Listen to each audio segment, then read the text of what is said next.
Class 7वीं के student जो आपका यहाँ पर कल यानी आपका शनिवार को विज्ञान का पेपर होने वाला है, तो आपका फाइनली विज्ञान का पेपर आ चुका है। बहुत सारे स्टूडेंट्स कमेंट कर रहे थे कि सर विज्ञान का पेपर यहाँ पर प्रोवाइड करा दें, तो आपका विज्ञान का पेपर आ गया है। और साथ ही स्टूडेंट्स वीडियो को आपको लाइक ठोक देना, चैनल को सब्सक्राइब कर लेना, क्योंकि आपके जो संपूर्ण पेपर हैं वो आपको इसी चैनल पर मिलने वाले हैं।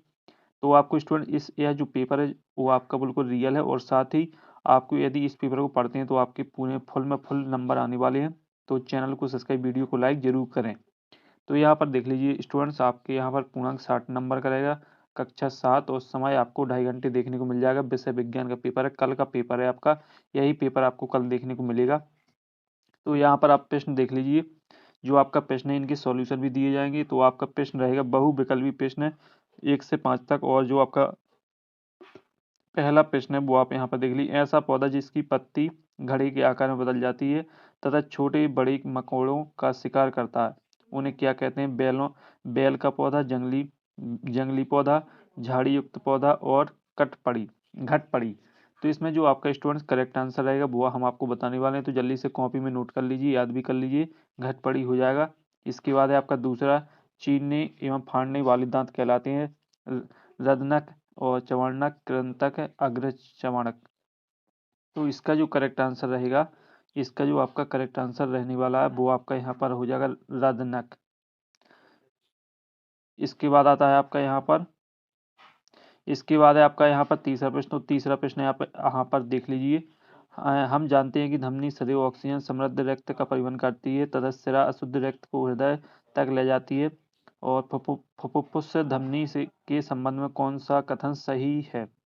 तो पहला आपका यह ऑक्सीजन समृद्ध रक्त को फेफड़े से हृदय तक ले जाती है।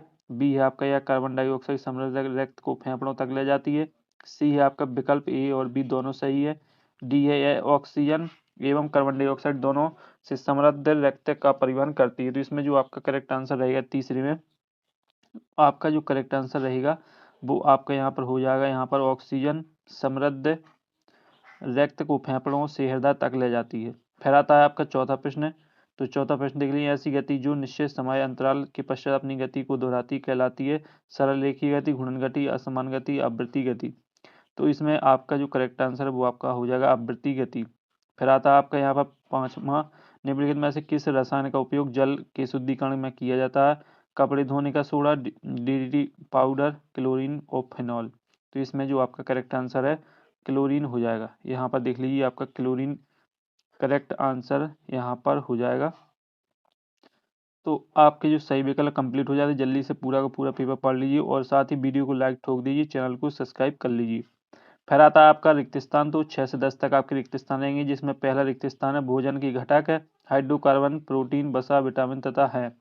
तो इसमें आपको बताना है। तो इसमें आपको यहाँ नीचे हम लिख के आपको बता देंगे। जो छठवें का आपका सॉल्यूशन रहेगा वो आपका खनिज, यहाँ पर लिख लीजिए, आप कॉपी में लिख लीजिए आप जल्दी से, खनिज लवण। क्या हो जाएगा आपका? खनिज लवण। ये आपका छठवीं का सॉल्यूशन हो जाएगा। फिर आता है आपका यहाँ पर सातवां रिक्त स्थान। क्षुद्रांत की आंतरिक भित्ति पर अंगुली के समान अनेक प्रबंध होते हैं जो कहलाते हैं। तो इनको आपको बताना है। तो इसमें जो सातवां है, इसका जो करेक्ट आंसर है वो आपका हो जाएगा दीर्घ रोम। क्या हो जाएगा? दीर्घ रोम। ये आपका स्टूडेंट्स करेक्ट आंसर रहेगा। फिर आता है आपका यहाँ पर आठवां प्रश्न। बुखार आने पर डॉक्टर द्वारा शरीर के ताप को मापने के लिए रोडो उपकरण का प्रयोग किया जाता है। तो आठवीं का हो जाएगा आपका थर्मामीटर। क्या हो जाएगा? थर्मामीटर। ये आपका करेक्ट आंसर आठवें प्रश्न का हो जाएगा। फिर आता है आपका यहाँ पर नौवां प्रश्न। तो नौवां है हीमोग्लोबिन डॉट डॉट कोशिकाओं में पाया जाता है। तो नौवीं का जो आंसर रहेगा वो आपका हो जाएगा आयरन। यहाँ पर लिख लीजिए आयरन युक्त। ये आपका करेक्ट आंसर हो जाएगा। फिर आता है आपका यहाँ पर 10वां।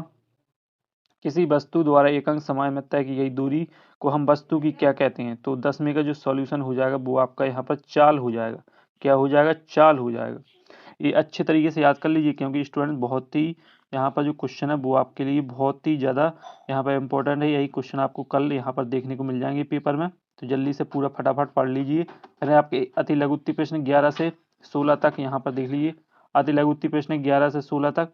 तो जो आपका 11वां प्रश्न सहजीवी संबंध किसे कहते हैं?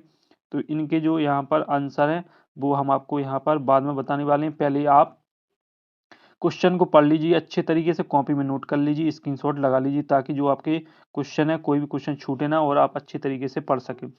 तो 11वां प्रश्न हो जाता है 12वां अमाशय की संरचना कैसी होती है, और 13वां क्षारक किसे कहते हैं, उदाहरण सहित स्पष्ट कीजिए। 14वां गर्मी के दिनों में पसीना अधिक निकलने पर फेफड़ों पर सफेद धब्बे बन जाते हैं, क्यों। 15वां पादप में जनन के प्रकारों के नाम लिखिए।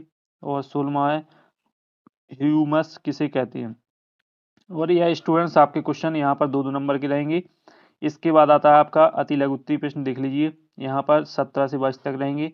जो 17वां प्रश्न है गर्मियों में सफेद या हल्के रंग की वस्त्र, सर्दियों में गहरे रंग की वस्त्र पहनना अधिक आरामदायक क्यों प्रतीत होता है। तो इनके भी आंसर हम आपको बाद में बताने वाले हैं, पहले क्वेश्चन देख लीजिए। और जो लघु उत्तरीय प्रश्न है वो आपके 3 नंबर के रहेंगे, देख लीजिए यहाँ पर। तो यहाँ पर जो 18वां है कारखानों के अपशिष्ट को जलाशयों में प्रवाहित करने से पहले उदासीन क्यों किया जाता है। इसके बाद है आपका 19वां परागण किसे कहते हैं, परागण के प्रकार के नाम बताइए। 20वां रेखीय गति और वृत्तीय गति में उदाहरण सहित समझाइए। 21वां पेड़ों का महत्व बताइए। 22वां आप क्या है, आपांक क्या है, शुष्क आपांक का उपयोग कहाँ किया जाता है।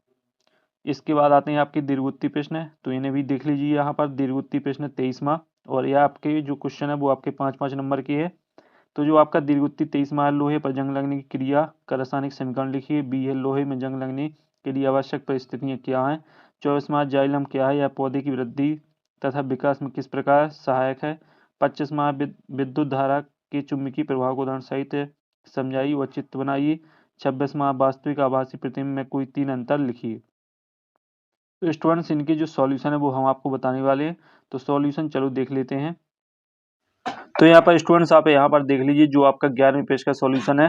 तो पहले 11वीं पेज का सॉल्यूशन हो जाएगा आपका सहजीवी संबंध व संबंध होता है, जिसमें दो विभिन्न जीव एक दूसरे के साथ रहते हैं, लाभ प्राप्त करते हैं, जैसे लाइकेन, कवक, शैवाल। इसके बाद है 12वीं का सॉल्यूशन अमाशय थैलीनुमा संरचना होती है, जिसकी दीवारें अंदरूनी रूप से श्लेष्मिक झिल्ली से ढकी रहती हैं।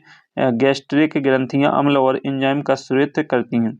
इसके बाद 13वें पेज का सॉल्यूशन सुन लीजिए जल्दी से, स्क्रीनशॉट लगा लीजिए। जो पदार्थ जल में घुलकर क्षारीय गुण प्रदर्शित करते हैं उन्हें क्षारक कहते हैं। उदाहरण के लिए NaOH सोडियम हाइड्रोक्साइड और KOH पोटेशियम हाइड्रोक्साइड। इसके बाद 14वें पेज का सॉल्यूशन पसीने में लवण घुल जाते हैं जो पानी के बाष्पीकरण के बाद कपड़ों पर सफेद धब्बों के रूप में रह जाते हैं। फिर आता है आपका 15वें पेज का सॉल्यूशन पादपों में जनन के प्रकार, लैंगिक जनन, अलैंगिक जनन। इसके बाद है आपका यहाँ पर 16वें पेज का सॉल्यूशन देख लीजिए जल्दी से। ह्यूमस जैविक पदार्थों का विघटित रूप होता है जो मिट्टी की उर्वरता बढ़ाता है। फिर आपका आता है यहाँ पर 17वां पेज का सॉल्यूशन गर्मियों में सफेद या हल्के रंग के वस्त्र पहनने से वो यहाँ पर वो सूर्य के प्रकाश को प्रभावित करते हैं, जिससे गर्मी कम लगती है। सर्दी में यहाँ पर देख लीजिए, सर्दी में गहरे रंग के वस्त्र अधिक ऊष्मा अवशोषित करते हैं, जिससे शरीर को गर्मी मिलती है। तो इस तरीके से आपका 17वें पेज का सॉल्यूशन हो जाएगा। फिर आता है आपका यहाँ पर 18वां प्रश्न कारखानों के अपशिष्ट में अम्लीय और क्षारीय तत्व हो सकते हैं, जैसे जलाशयों में जीवों को हानि पहुंच सकते हैं। इसे उदासीन करने में से जल का pH संतुलित हो जाता है और जल जीवों के लिए सुरक्षित बन जाता है। इसके बाद आता है आपका यहाँ पर 19वां पेज का सॉल्यूशन देख लीजिए जल्दी से फटाफट। परागण वह प्रक्रिया जिसमें फूलों के नर भाग से परागकण मादा भाग पर पहुंचते हैं। परागण के प्रकार, परागण 2 प्रकार के होते हैं, स्वपरागण, परपरागण। इसके बाद आता है आपका यहाँ पर 20वें पेज का सॉल्यूशन जल्दी से देख लीजिए। रैखिक गति और वृत्तीय गति 2 प्रकार की होती है। रैखिक गति में जब कोई वस्तु एक सीधी रेखा में चलती है, यहाँ पर देखिए चलती है, तो रैखिक गति कहलाती है। उदाहरण के लिए सड़क पर चलती कार। और इसके बाद है आपका वृत्तीय गति, जब कोई वस्तु एक निश्चित बिंदु के चारों ओर घूर्णन करती है तो इसे वृत्तीय गति कहते हैं। उदाहरण के लिए पंखे के ब्लेड का घूमना। इसके बाद है आपका यहाँ पर 21वें पेज का सॉल्यूशन देख लीजिए। पेड़ों का महत्व, तो ऑक्सीजन प्रदान करते हैं, कार्बन डाइऑक्साइड अवशोषित करते हैं, वर्षा में सहायक होते हैं, मृदा अपरदन रोकते हैं, औषधियाँ उपयोग में आती हैं। इसके बाद है आपका 22वें पेज का सॉल्यूशन देख लीजिए जल्दी से फटाफट, क्योंकि आपके पास कल आपका पेपर होने वाला है, तो आप जल्दी से पढ़ लीजिए। ये आपका 22वें पेज का सॉल्यूशन हो जाएगा, स्क्रीनशॉट लगा लीजिए। फिर आपका 23वें पेज का सॉल्यूशन लोहे पर जंग लगने की रासायनिक क्रिया। तो यहाँ पर आपको रासायनिक क्रिया बताना है। तो जब लोहे की सतह पर पानी H2O वायुमंडलीय ऑक्सीजन HO2 के संपर्क में आने पर क्रिया होती है, तो आयरन ऑक्साइड FeO2O3 × XH2O बनती है, जिससे जिसे जंग कहते हैं। इसका रासायनिक समीकरण निम्नलिखित है। तो ये आपका रासायनिक समीकरण है, तो अच्छे तरीके से देख लीजिए। इसके बाद 24वें पेज का सॉल्यूशन देख लीजिए। जाइलम क्या है? जाइलम पौधों में पाए जाने वाला, यहाँ पर देखिए, जाइलम पौधों में पाए जाने वाला जटिल स्थायी ऊतक है जो जल और खनिज लवणों के परिवहन का कार्य करता है, और यह पौधे जड़ों से तनों और पत्तियों तक पानी पहुंचाने में मदद करता है। देख लीजिए पूरा सॉल्यूशन हमने आपको बता दिया। 25वें पेज का सॉल्यूशन देख लीजिए। विद्युत धारा के चुंबकीय प्रभाव को दर्शाइए, समझाइए। तो ये आपका सॉल्यूशन रहेगा, जल्दी से स्क्रीनशॉट फटाफट लगा लीजिए। ये आपका 26वें पेज का सॉल्यूशन है, वास्तविक आभासी प्रतिबिंब में अंतर। तो जल्दी से फटाफट इसे भी पढ़ लीजिए। यहाँ पर देख लीजिए, वास्तविक प्रतिबिंब यह एक स्क्रीन पर प्राप्त किया जा सकता है, इसे स्क्रीन पर प्राप्त नहीं किया जा सकता है। फिर यह हमेशा उल्टा होता है या सीधा होता है। उत्तल दर्पण, यहाँ पर देख लीजिए तीसरा पॉइंट, उत्तल दर्पण और समतल दर्पण आभासी प्रतिबिंब बनाते हैं, जबकि यहाँ पर आभासी प्रतिबिंब नहीं बनता है। तो इस तरीके से आपका यहाँ पर पेपर कंप्लीट हो जाता है, सॉल्यूशन कंप्लीट हो जाता है। वीडियो को लाइक ठोक के अपना सपोर्ट जरूर देखें। अगली वीडियो में फिर मिलते हैं, तब तक के लिए जय हिंद, वंदे मातरम।